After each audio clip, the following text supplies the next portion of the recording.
You mentioned the bit license, and I'm sure there were some challenges and unforeseen circumstances. And I would love to hear at least one of those stories. So my job was to figure out how to scale it and make it more accessible. I was particularly keen to try and solve making it more accessible for earlier stage innovators. My approach when I got started was just to listen to people. And I probably spent half of my time the first few months of the job just letting people vent.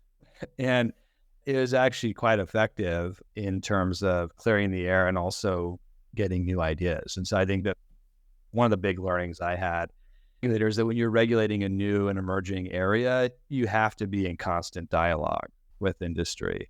And I'll give you one specific example, and I think it also illustrates what made me see promise in blockchain. I would say I was probably a little more skeptical of the space pre-regulator, and being a regulator actually helped me see the potential a bit.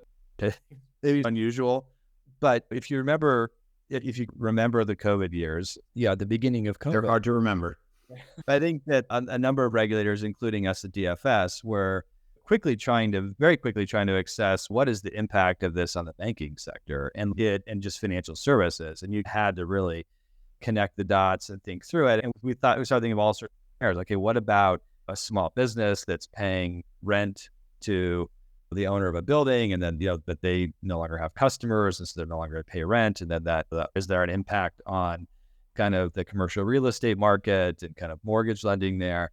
And we realized that we needed like data, right? As real-time data as we could get. And and discovered, although we already knew it, that most data regulators has a significant time lag, right? And even for banks, it's not great, right? It's quarterly, but then there's a lag on the quarterly data.